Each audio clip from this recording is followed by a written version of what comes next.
when I first told my daughter what we were doing, she was like, "Oh, Mum, that's just disgusting. There's no way I will be part of that." And then, of course, I was like, "Well, we really need you to, try it out." And now she said she wouldn't. I mean, this is 2 years down the track. She would never ever use a tampon ever again. And all her friends use Hello Cups. And, they're our best advocates because they're our future and they're our true target market, because for them, if they start using Hello Cups at their age, they'll only need about 7 in their lifetime. And you compare that to 11,000 tampons or pads that they would go through if they were going down the single-use road.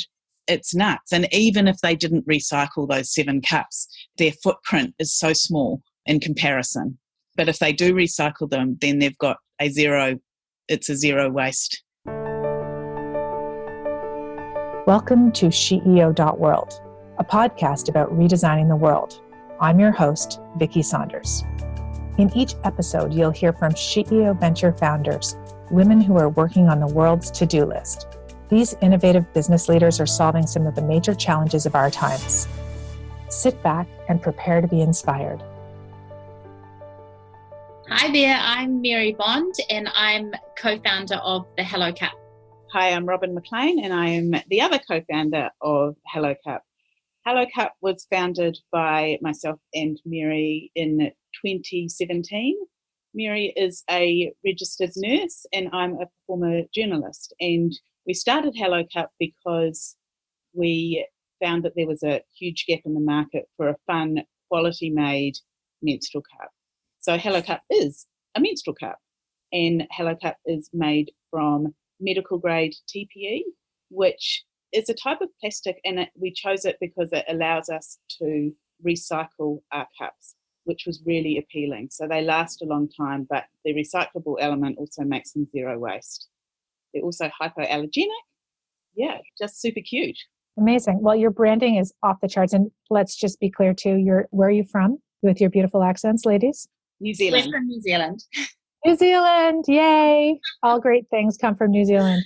Awesome. So let's step back in time a little bit. So journalist and nurse meet and, of course, create a menstrual cup. How did that happen? Robyn and I have been best friends since we were 11 years old. We went to school together and we've been best friends ever since. We've kind of lived in different cities and different countries a lot, a huge sort of part of our lives, but we've always remained close. And we had our first babies, daughters, within a year of each other. They're now almost 17 and almost 18. We had always talked since they were born about going into business together, and we'd thought about all sorts of things like baby's clothes and kind of cute things like that.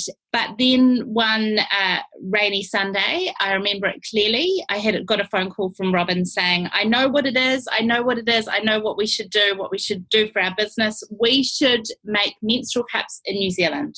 And I think there was probably like a little bit of silence from my end while I kind of digested that concept. But Robyn and I have both had pretty shocking periods over the years, difficult to manage periods. And when we were growing up, menstrual cups were never presented as an option for us. Robyn, in desperation, went into a pharmacy in the Hawke's Bay in New Zealand and talked to a pharmacist there who suggested that she try a menstrual cup. She tried it and just was absolutely blown away by what a game changer it was and how easy it made a heavy period, how much easier it made to manage. But nobody at that point was making them in New Zealand, and so the idea was born. Amazing. Okay, so Robyn, is that how you remember things? Yeah, the first feeling was utter devastation, really, because that I hadn't been told about menstrual cups or used one when I was a teenager, because I hated having my period at school, and I'd taken a lot of time off when I had my period because I had terrible period pain or that my flow was really heavy. And so as soon as I tried a menstrual cup, I thought, God, all those things helped by using a menstrual cup. For a lot of people, they help with pain as well for some reason. I don't know. We don't really know why that is, whether it's that some bodies react to the chemicals that are in tampons. It really was that light bulb moment. From that conversation, it was all go. We just sort of never stopped to draw breath, because we were like, okay, and we can make it out of this, and we can have the tagline bloody brilliant, and we can tagline no strings attached. And the only thing we got stuck on really was the actual name of the company, what we would call the company. Well, so how did you get to Hello Cup? Like, how did that happen? We had a big ideas board and we had lots of names. At one stage, we had Fanny as the leading contender. In New Zealand, it's sort of a colloquial name for a vagina, but in the States, it's kind of somewhere else. So we we had to rule that out pretty quickly.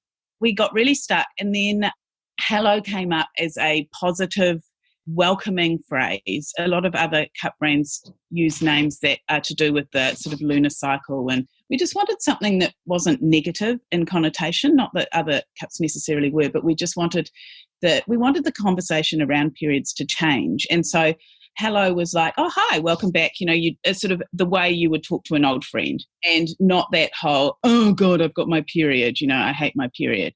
More like, hi, I've got a great solution for you. Here's a Hello Cup. And so we're Hello with a full stop after it, which my 16-year-old daughter suggested. So we're Hello period with not period the word, just the full stop, which obviously again is in New Zealand we call them full stops, but because of the emergence of American language and ways, especially with things like Netflix over here, and so most younger people are also aware that a full stop is also known as a period. So whether you get the double entendre or not doesn't really matter, because Hello is still a nice welcoming name. But if you see Hello period and get the hidden meaning, then that's good too. It totally is. I mean, your branding is just spectacular. And I can't help but sort of step back and think, so I'm 55 and I don't have my period anymore, thank God. And yay, for those who do. Like, there's just been such a huge shift in this space, right? Massive, from never talk about it, hide it, the curse, I think is what my mother's generation called this, to people out talking about everything. And you have so many people on your Insta posting pictures and talking about how to put this in. And like, it's so beautiful and celebrated. And so, Mary, from a nurse's perspective, have you seen a lot of shifts in this space in your work? And how are you helping with that dialogue and narrative? So there's a couple of ways. When we started, we'd be invited to go and talk to schools, anywhere from kind of 11 to 17-year-olds. And when we started, often we would go in and it would kind of be giggling when we would say, talk about a menstrual cup, or, people hadn't heard of them. And we're not even talking 2 years ago. We're kind of talking 18 months ago. For a lot of those teens, we were introducing a concept, but actually what we found really quickly is, especially in New Zealand, they all know what a menstrual cup is now. So it's not just about choosing something which is better for your body, but there's a huge movement towards something which is a much better option for the environment. And we've found sometimes with older people, they're not so interested in the zero waste aspect. They're more interested in, it's more comfortable, it's better it's easier to manage my period, especially traveling or what have you, and I save money. But for teens, it's all about not using single-use products which end up in landfill. So that change, and actually the knowledge that a menstrual cup is a first option, I mean, it's changed in a really short space of time, especially we found in the New Zealand and the Australian market that it's happened really quickly. And we specifically designed, it wasn't one of our first products, but we knew right from the beginning that we would produce a smaller cup which could be used as soon as somebody got their period. And at that stage, I think there might have been one other company that produced a cup that was small enough to use as a beginning product. So that was a great way of introducing teens to a menstrual cup, that there was one that didn't look daunting, that was soft, obviously looked cute and fun. And so the concept of it wasn't quite so scary. What are some of the stories that have been emerging from your customers as they start to use this, and as you see how people are talking about things online? Do you want to share a couple of those anecdotes?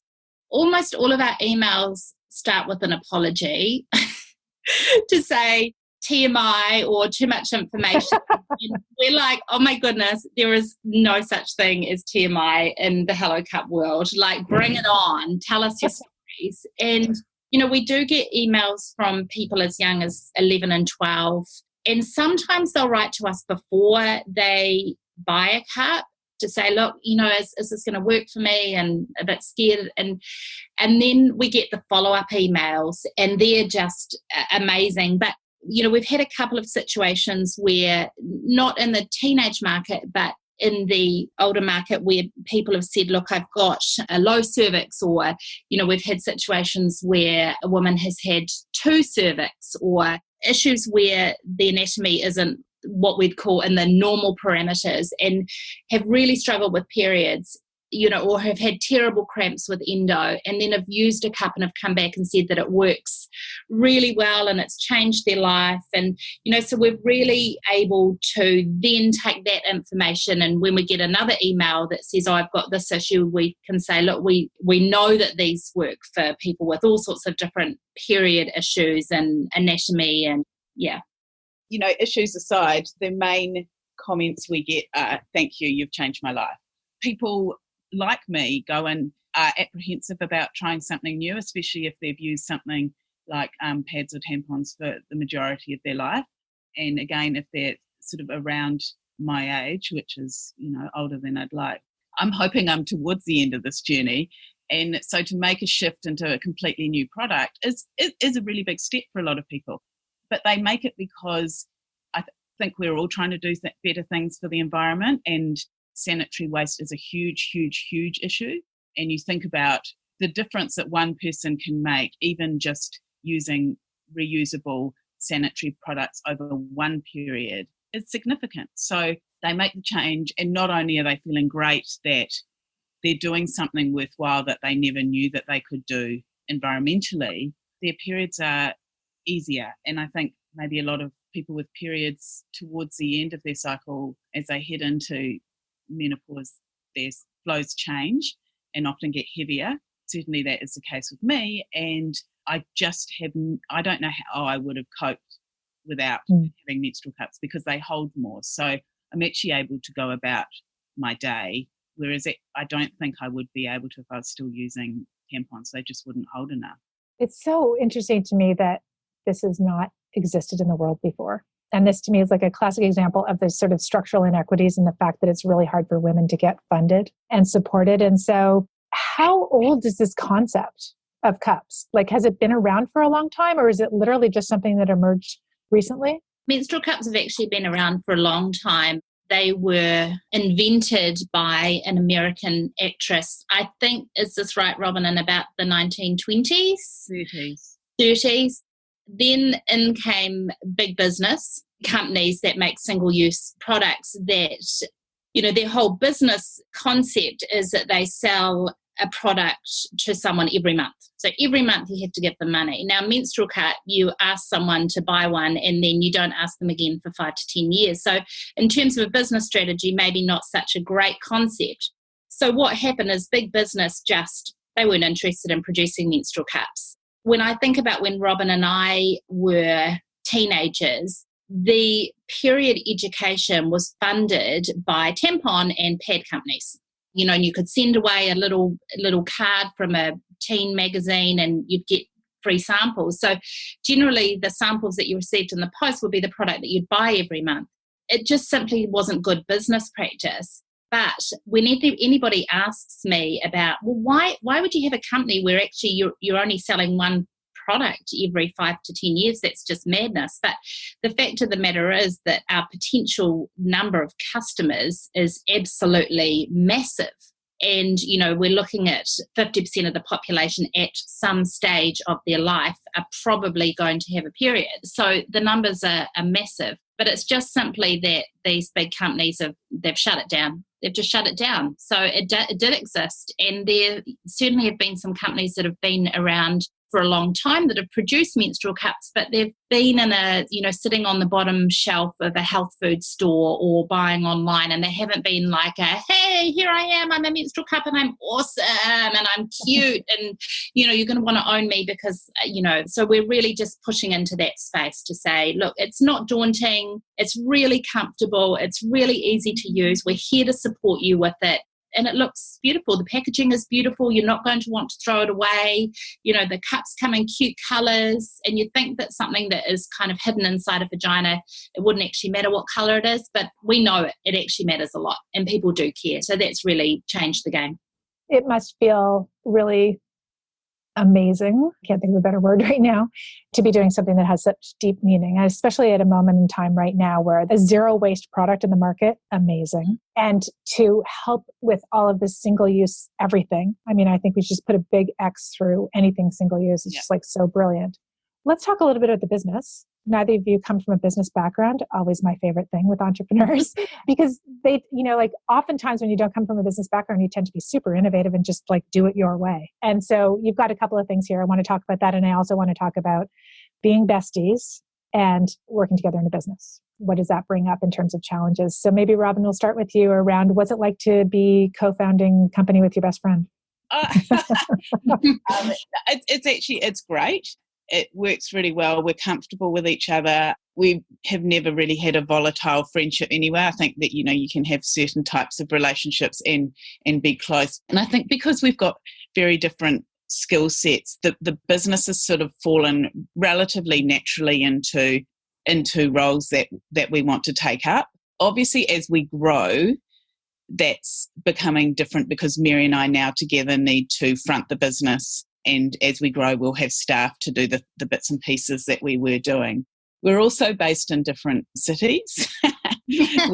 We talk a lot, but, we're not there there's no boxing ring in the corner where we can fight things out. Because if we talk when we need to talk, and otherwise we get on with what needs doing. And that's really helpful because we're not in each other's space the whole time. I mean, it is amazing to be co-founding a company and building something when you're not in the same city. That's tough. It's kind of tough, but it's also the way of the future. Look at us. You don't need to be in the same space anymore. You can do business globally. We wanted our cups to be made in New Zealand. I mean, New Zealand's the bottom of the world. And while it's the most awesome place in the world, a few years ago even, doing this business would have been a lot harder. There's a perception that big businesses are always based in the US or the UK. And I think a lot of people actually think that we are US based, but if we need to be in the US, then it's very easy for both Mary and I just to jump on a plane and go to a meeting. It's a long way, but we're fine with that. Mary, talk to me about, so you both have daughters. What do they think about what you're doing with your company? And are they involved? So Robyn's got one daughter and a son, and I have three daughters, which kind of span the ages. So 4, 12 and 17. And I think in the beginning, so my youngest daughter, Hello Cup, is just her normal because she spends so much time in the office. But I think in the beginning, we've always been really open in our family. I probably, being a nurse, I would imagine about periods and sex and everything. But I think in the beginning they were like, oh, could you not do something else? Something about that. I think they lasted for about 5 seconds, and they're so proud. And my oldest daughter, there's like a New Zealand scheme, it's called a Young Enterprise Scheme, where you sort of develop a business, and she actually sells the Hello Cups to her kind of school friends in Christchurch through that. So she really has had to up her game about knowledge and support around that, and that's been amazing. And my 12-year-old is just so proud. But, Robyn and I, when we were 11, 12, we never talked about our periods. I don't think we ever talked about our periods in our teens, but they talk about periods all the time. So they're really comfortable with the concept. So it's just kind of a different time. They're awesome. I mean, they just are incredibly supportive. They love the company. Robyn's daughter and my daughter are best friends. So, they both have input. Robyn's daughter does a lot of artwork on her Instagram. She's incredibly talented. So, they're all kind of involved, and they're just really, really proud. When I first told my daughter what we were doing, she was like, oh, Mum, that's just disgusting. There's no way I will be part of that. And then, of course, I was like, well, we really need you to, try it out. And now she said she wouldn't, this is 2 years down the track, she would never, ever use a tampon ever again. And all her friends use Hello Cups. And, they're our best advocates because they're our future and they're our true target market, because for them, if they start using Hello Cups at their age, they'll only need about 7 in their lifetime. And you compare that to 11,000 tampons or pads that they would go through if they were going down the single-use road. It's nuts. And even if they didn't recycle those 7 cups, their footprint is so small in comparison. But if they do recycle them, then they've got a zero waste result, which is makes amazing. Me so happy. This is really when we use design to solve the challenges we're facing, and we don't think about purely making money, but like what kind of life we want to live and how we want to design for the challenges we're facing. This is really exciting. So let's talk a bit about what are some of your business challenges these days as you start to scale? Are you still just selling in New Zealand, or where are you selling in the world? Right at this moment in time, our biggest challenge is shipping and customs. So Robyn and I are non-negotiable around where our cups are made, because we want complete transparency in the process of making them, the materials that we use, and making sure that the quality is top-notch. But what that does mean is that we have to, as our strategy at the moment is focusing, Australia and New Zealand are going really well, and our strategy is around getting into the US market. It's the getting the cups there and getting them through customs, which is not only expensive but incredibly time consuming. And, we've had a number of shipments that have simply been stopped and just haven't moved. And that happened. So we're in Urban Outfitters online in the US, which was a major coup for us, not only because we were selling them in a huge, well-known chain, but in terms of creating conversations with other potential retailers. Urban Outfitters really kind of excites people. But what happened is our first shipment there, which was obviously packed perfectly, and we shipped it in plenty of time, and it just got stopped and it didn't ship. And we just knew that if we didn't get it through, that they wouldn't order anymore or they'd cancel our relationship. And that continues to be a real issue for us. And when Robyn and I were recently in New York at Indie Beauty, which was an amazing event for independent beauty manufacturers, when we were talking to people there, they just wanted to know that we had warehousing in the US. It was almost the first question. They just didn't want to deal with the whole process of getting individual shipments from New Zealand. And we are working on that. But when you're small, and even if your growth is really fast, a lot of the third-party logistics and warehousing companies, they just don't want to know about you until you're shifting huge numbers. And so that's been really challenging for us, and that probably is our number one issue at the moment. We feel like the structure of the company and our strategy and the team that we have is just fantastic, but it's the shifting of the products that, and I think a lot of companies that are exporting, that's their real pain point. Okay, so for those of you listening, if you have a solution, please reach out to the Hello Cup ladies in New Zealand. You can find them on our website, sheo.world. As you're funding your venture, what are some of the challenges you're facing as you're bootstrapping and growing? So we've always been bootstrappers. Robyn and I funded the Hello Cup. We continue to hold all the equity ourselves. When we were a successful SheEO venture, that was obviously a lifesaver because it was an injection of cash when we really needed it, and we were at a point where we really needed to employ some staff. So that was incredibly helpful. It's an interesting road, the whole money one. We've really struggled to get great support from a New Zealand bank. It's been really hard to get any financial support there, and we continue to work on that. We were approached by some investors that we felt like were a good fit for us, but as it turned out, our philosophies were quite different, and we decided not to pursue that. We are now at at the point where we are negotiating with an angel investor, a family member, which is great because we know them and trust them already, which is fantastic. So that will be the first time that we have given up a small part of our equity. And we're just really at the point where we're really thankful to have that, and that's really going to help us grow to the next level. We're just going to do a bit of waiting and seeing, but that will certainly give us enough money or financial support to really do the things that we want to do within the next 6 to 12 months. Great. Yeah, I think one of the things that's really important for all of us to remember, and it's great that you did not go forward with someone who didn't fit your values, because that can really screw up a company, obviously. First of all, being from such a cool country and a small country, it feels like there's so much connective tissue in New Zealand, and the cohort that you're part of feels especially close. And can you talk a little bit about what it's like to have support of another group of female entrepreneurs around you to ask for advice and help you along the way? So obviously our group of CEO Successful Ventures were the most awesome group ever of all time. We'll never be as cool a group, just let you know, Vicky. Got it. It's an amazing support network. We're really struggling to try and find a time where we can all physically get together. We're spread far and wide in New Zealand, and I know that the distances are quite small, but everybody's just really growing and just doing amazing things, and we really, really want to get together, just because even aside from being amazing support in a business sense, we really enjoy each other's company, and we're all at similar points in our business. So that's been absolutely phenomenal. We've met some amazing people, and we have got somebody in mind that we're really keen to connect with from another New Zealand company. It's really hard to work out.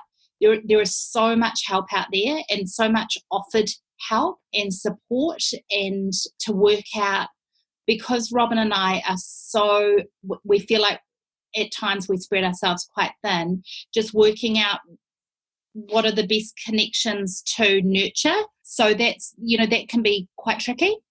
Yeah, that's a real challenge for startup businesses, is that there are a lot of networks. We have no time. The benefit that networks can offer is potentially huge, but how do you organise your time to make those connections? And I think we've definitely struggled with that, because if we could stay awake for 24 hours a day, we would, working on Hello Cup, but we also know we need to get out and mix in that business world. We're not gun shy as such, but we've spent so much time, like when we were talking to these investors, and when we were trying to talk to various banks about what loans we could get, and it takes so much energy. And then when nothing eventuates, we're like, oh, okay, well, that time could have been spent growing the business. And yeah, it's really tough. This is one of the hardest things about where do you put your time, yeah. Right? And there's like limited resources. And we feel very similar.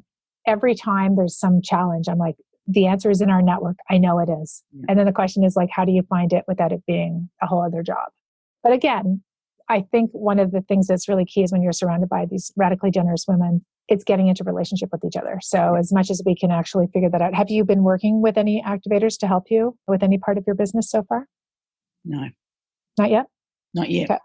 Yeah. But we're really keen. I guess it's that finding someone who wants to align with us. And I guess it's a New Zealand thing, that whole, we don't want to interrupt someone else's time or take them away from what they're doing. And we're probably not quite as brash and upfront. I think Robyn and I could be probably a bit more proactive, but we still, we're so consumed by this business that sometimes we need to kind of stop and have a think about, what our asks are.